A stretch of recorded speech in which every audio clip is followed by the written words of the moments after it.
Welcome to The Worthy House, where we offer reality-focused writings on a variety of topics, but often on history, politics, and in general on human flourishing in a post-liberal future.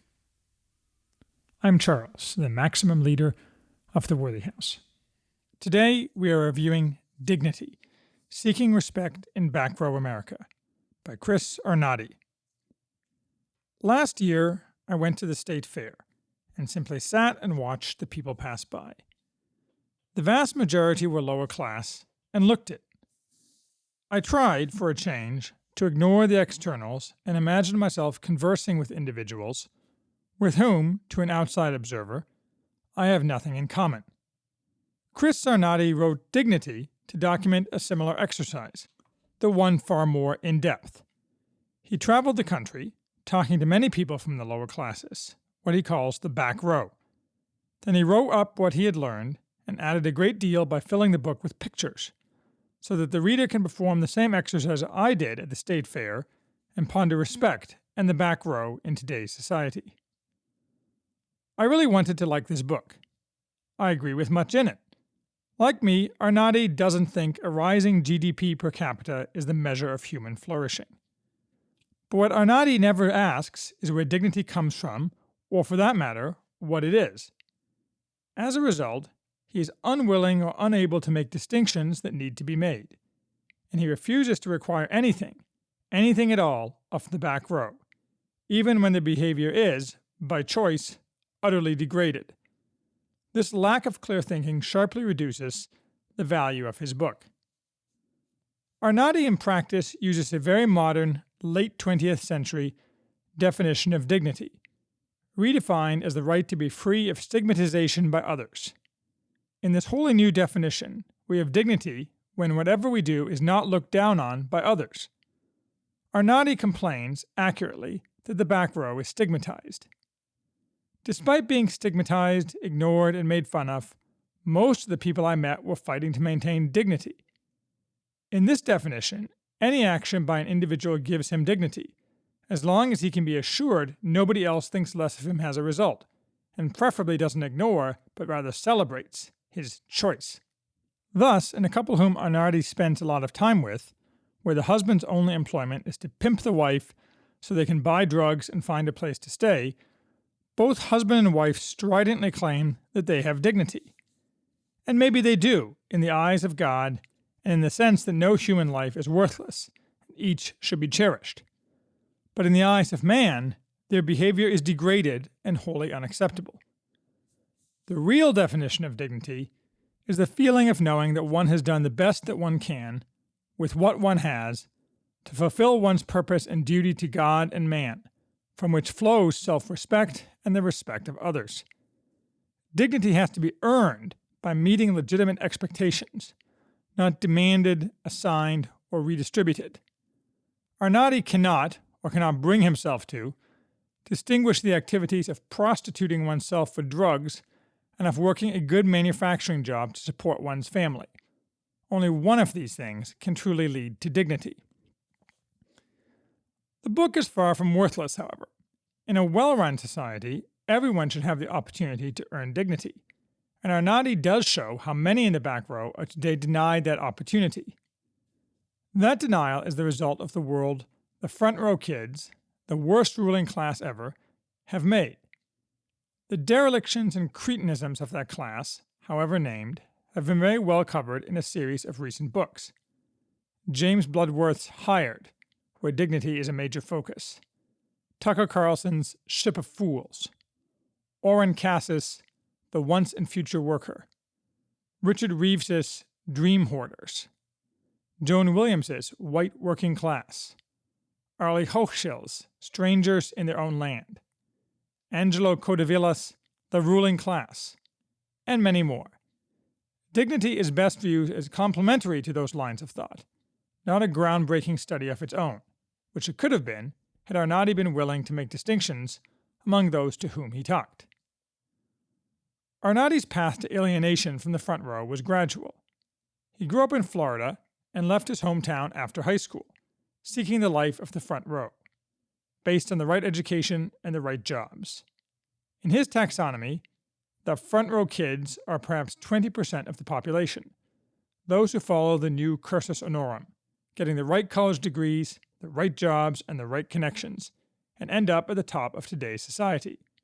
The back row kids are the opposite, and there is also an in-between. The front row is money-centered, yes, but also unmoored from home, or from any place at all, ignorant of anything that can't be measured, such as community, dignity, faith, happiness. The difference between being front row and back row used to be not as stark. The front row gave up certain comforts, including a sense of home, in exchange for a more cosmopolitan existence. The back row took the opposite deal. But now the front row have gathered everything to themselves, and left the back row with the dregs. The back row, left without jobs and surrounded by the lure of drugs, and, just as importantly, dealing with the resulting destruction of communities, are now left living in a banal world of hyper-efficient fast food franchises, strip malls, discount stores, and government buildings with flickering fluorescent lights and dreary-colored walls festooned with rules. They are left with a world where the sense of home and family and community won't get them anywhere, won't pay the bills. Perhaps to simplify things, Arnade ignores gradations among the back row and effectively focuses on what is probably the bottom 5% of society, what is better called the underclass. Every society has an underclass, and while in all places Arnade profiles, it is probably more than 5%, perhaps even more than 50%. The underclass is not really synonymous with the back row, which Arnade defines as those unable, in practice, to enter the first rungs of the cursus honorum. Arnade pays more attention, though he does not emphasize, that the back row also has an important geographic component, where it is hard to enter the front row unless you grow up on the coasts or in a handful of big cities. I grew up more back row than front row, even though my father was a university professor at a large Midwestern state university, since at no point were the options for entering the front row made clear to me by anybody, and I suspect they were not to my high school classmates either. Nobody at my large state university told me of usual front row job options like consulting and finance, and I drifted into law mostly because I got a perfect score on the LSAT, and thus largely by inertia ended up at a front row law school. Even there, nobody told me anything about what law practice was really like, or the gradations among law firms, or all the knowledge that is critical to a planned journey through the front row. I managed, though, and in my favor, did not have the J.D. Vance problem of lack of objective sophistication, since I had the book knowledge of front row behavior. Then I threw it all away to make myself rich from scratch in a back row job, but that is another story. Arnade, also from Nowheresville, obtained a doctorate in physics and was a successful Wall Street trader for 20 years, but ultimately found that unsatisfying, and also turned his back on his class, at least in his employment. It is not clear if he changed his social circles. Around 2012, Arnade drifted into spending his days in Hunts Point, a physically isolated and very poor part of the Bronx. There he got to know many of the locals and grew to understand their lives, most of all by the simple expedient of hanging out at the local McDonald's, social center of every depressed area. He did this for 3 years. Then, seeing that he was getting sucked into the lives of his interlocutors and that nothing ever changed or improved for them, he went traveling around the country. Portsmouth, Ohio, Gary, Bakersfield, Prestonburg, Kentucky, Milwaukee, Selma, all places where the back row dominates and there is no front row to speak of. Arnade treats these places as functionally the same, with the exception of racism, of which more later. But these places are not all the same. Yes, they all lack jobs, and that has destroyed these communities. It is, or appears to be, the original sin. Arnade blames globalization and Wall Street for the loss of jobs, the unending lust for profit and efficiency, and he is right, certainly. Like Sam Quinones' Dreamland, this book spent a lot of time discussing Portsmouth, and I have more than 40 years of personal connection there, since my grandparents lived there, and I spent every winter and summer vacation there when I was growing up. We did not have money to travel, ever. In Portsmouth, good jobs were the backbone of the community. They allowed people to build a family around a stable and well-paying job. The town is now unrecognizable even compared to what it was when I was a child, and then it was already on the downstroke. In fact, Portsmouth and Selma are not actually the same as Hunts Point and Bakersfield. In the former, the jobs have disappeared and are not coming back. It is difficult to find any gainful employment. In the latter, people could find work nearby, but the people Arnade talks to don't want that work, or most of them, to work at all. Hunts Point is part of New York City. There are an infinite number of jobs in New York. The people in Hunts Point just don't want them. They would rather lead their degraded, derelict lives. In Hunts Point, they tell Arnade that there is no jobs here, buddy. No jobs. Just nothing for nobody to do. That's objectively false, but Arnade says nothing except to plead for dignity, which here means mostly not stigmatizing people for being lazy and making degrading choices. In Portsmouth and Selma, it is more plausible that there simply are no jobs, and there are certainly no good manufacturing jobs at big companies as there once were. But the reader has the distinct suspicion that the Hunts Point attitude is more prevalent than Arnade lets on. I have personal experience with this. I employ a large number of employees in light manufacturing, and it is extremely difficult to find workers who will show up and do the work, which is well paid, starting at twice minimum wage, offers good benefits, and is neither dangerous nor especially grueling. Anecdotally, you hear frequently of employers in places like Portsmouth, machine shops, for example, unable to hire even when offering excellent jobs with free training.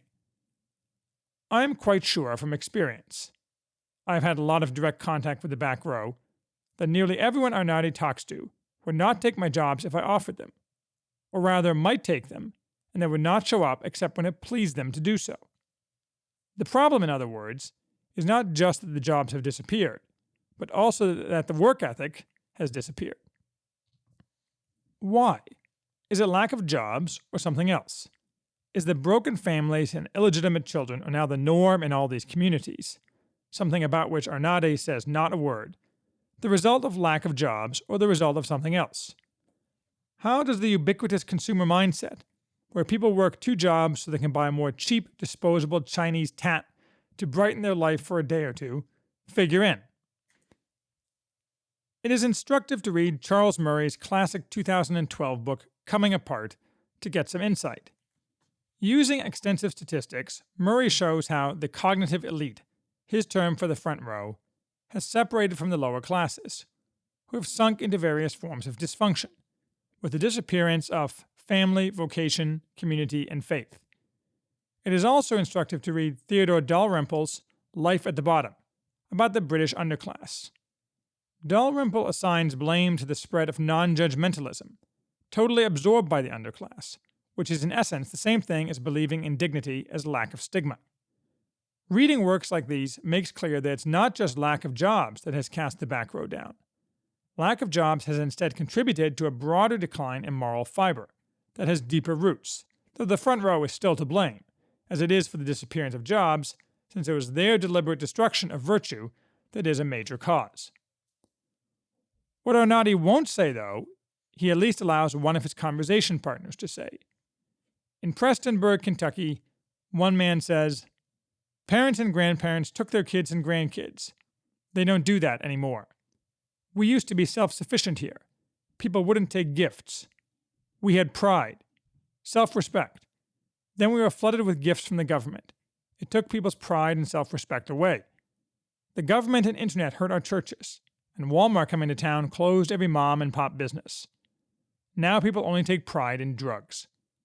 The problem is that reversing this is not as easy as simply backing up. Drugs are the downfall of the vast majority of these people, and Arnade spent a lot of time talking about them. He attributes usage to dulling the pain and giving people a moment of joy, which is doubtless true. But he is somewhat credulous, attributing most drug use to dissociation resulting from childhood betrayal of trust, reinforced by lack of trust on the street. As always, he offers no judgment and no requirement for any sort of personal responsibility. Wherever precisely the truth lies, the easier availability of drugs that comes with legalization is revealed as yet another social policy that would benefit primarily the front row kids and harm the back row kids.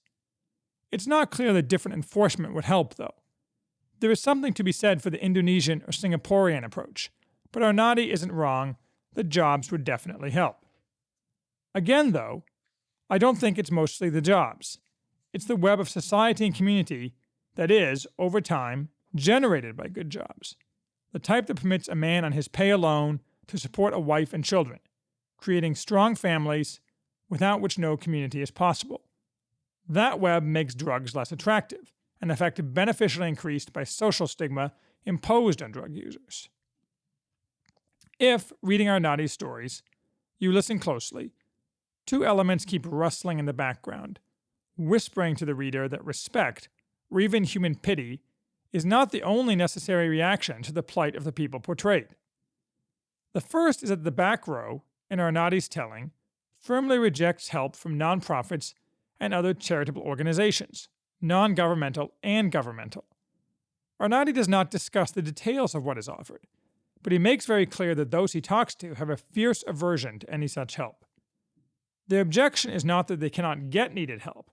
Rather, it is that rules and lectures about behavior, to which help is supposedly tied, are not to their taste. It seems unlikely, though, in today's obsessively non-judgmental environment, that there are any such lectures. No doubt bureaucracy is annoying, and as James Bloodworth says, poverty is the thief of time. But all the people Arnott talks to have nothing but time. The reader intuits that Arnott's interlocutors have, again, absorbed that any stigma is a great offense. Rather than feel stigmatized, or told, even gently, they should consider stopping their vice-ridden habits, they will try their hardest to avoid getting help. But then, the second element, how do these people find the money to live? Arnott implies that they hustle in various ways, but the reality flashes through. When talking about a prostitute in Hunts Point who came from Oklahoma, and asking her if she wants to go back, she responds that everyone from home is busy. I got nothing to offer them. What am I going to be? A social security check that everyone wants. Bingo. There it is. The government, as far as I can tell, gives money to all the people Arnott profiles, but he never mentions it, except for this one oblique reference, and a second reference that the welfare office and other government and official offices are just big buildings that give them nothing but heartache and problems. What heartache? What problems? We are not told. We are just supposed to accept the choice made to reject help in changing, but to accept cash. No judgment permitted. The reader is left with the conclusion that if cash, or perhaps medicine, is given out, the back row, or the underclass portion of the back row, will eagerly accept it. What they don't want is help to end their pathologies. Arnott is on strongest ground when he talks about religion, which for the vast majority of people he talks to is their sole actionable route to real dignity, via the transcendent. In every place he goes, he visits local churches, attending services as a welcomed guest. He admits to his own hideous scientism and notes that everyone he meets in the Bronx, who is living homeless or battling an addiction, held a deep faith. The preachers and congregants inside may preach to them, even judge their past decisions, but they don't look down on them. He himself becomes no longer an atheist, nor a believer only in the instrumental value of religion, but something else.